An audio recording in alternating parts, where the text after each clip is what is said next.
and welcome to Laugh Tracks. Today we have a special comedian. She's wonderful and great. Her name is Hannah Benson. Welcome.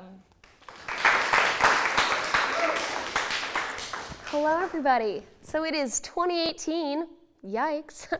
I guess I would be lying if I said that I thought we, mankind, would have made it this far. It's a violence-stricken world that we live in, and the weird thing is that a lot of us are really kind of insensitive and just kind of desensitized, I would say, to the violence. I would say that Americans on the whole are desensitized to the news, at least, of violence in the way that viewers of Orange is the New Black are desensitized to softcore lesbian porn. Just right over our heads, you know, every time. But yeah, it's definitely an imperfect world that we live in. What a perfect world might look like, you may be asking yourselves. Let me pitch you something. Alcoholic Capri Suns? I don't know. Call me, Shark Tank. I got sitting on that one for a while.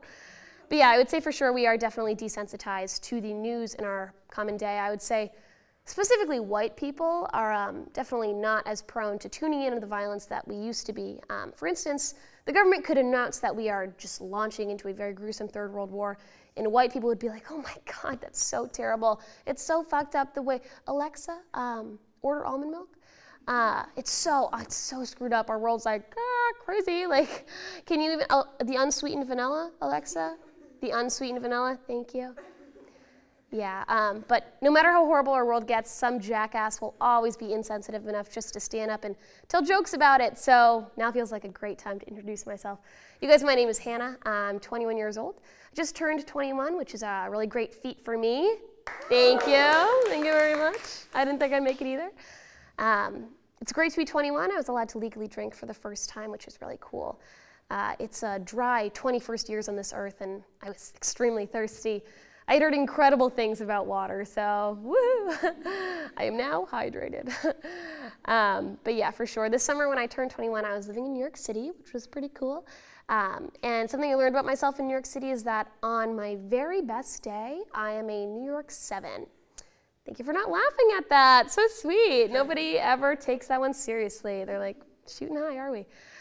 So yes, the New York 7, what that manifests itself like in, I would say, the common day is, if I were on a subway and say a lycra jumpsuit and it looked like I were about to pop a boob, how many people, how many men, I would say in the general vicinity out of 10 would be looking at me and keeping an eye to see if I were going to pop that boob? 7 out of 10, I would say, is where I score on my best day.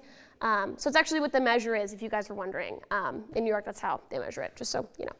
Going forward. And if you're looking at me and you're like, she's a 7? You're kidding. How could anyone possibly rank any higher?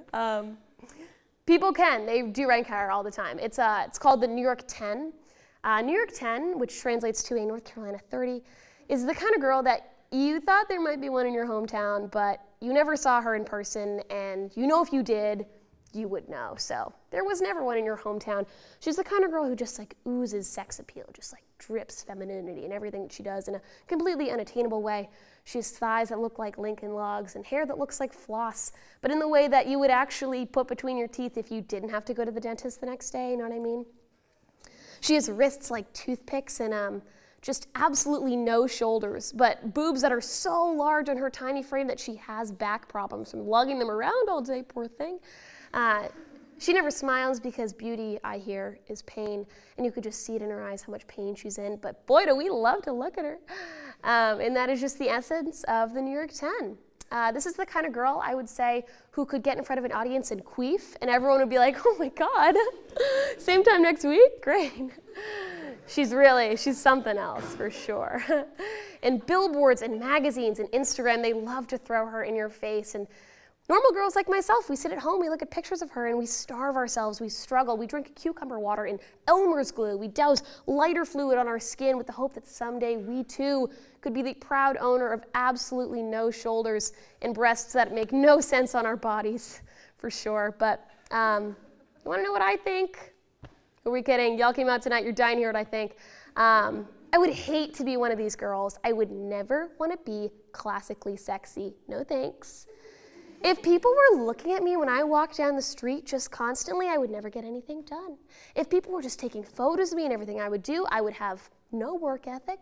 I would get nothing done. I would hate to be classically textbook sexy. No, thank you. It's a no from me. I'm cocky enough as it is. Can you imagine how horrible the world would be if I had a thigh gap? Fuck, I wouldn't want to see the day. Honest to God, I wouldn't want to see the day. It's horrible. I mean, like Victoria's Secret models, maybe all the rage now, but the second they turn 30 and they get wrinkles, the real truth comes out. Sexy has a shelf life, cute is forever. So when they get their wrinkles and they turn 30, just watch them fade from the spotlight. Try calling me at age 70 and asking me about my beautiful brown eyes and my adorable fucking personality. Because that shit doesn't fade.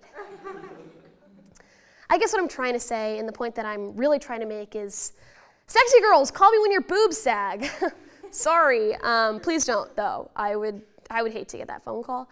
But I mean, I guess the bigger point that I'm trying to make is that society really does look at our girls and tell them that their bodies are their greatest strength and says that they have no other worth besides what they look like on the outside. And the second that we get wrinkles, we are basically useless, which is pretty sad because you look at craisins and all they are is wrinkles and they're killing it in their market. It's kind of fucked up. It feels like a double standard. I mean, can you imagine what our world would be like if we looked at men and stopped calling them attractive after age 30? Because we would never do that because men apparently have some kind of gift that after 30, 40, 50 years on this earth, they just get hotter. I don't know, let me know. People magazine tells me this. For the past, I have no idea how many years, I have been told that George Clooney is the sexiest man on earth. He is now age 57. And if you ask People magazine who the sexiest woman on earth is, they'll be like, the sexiest girl? Who is she? Her name's Macy and she'll be 6 in May. American hero. And thanks you guys for coming to my TED Talk. That's all I have for tonight. Thank you.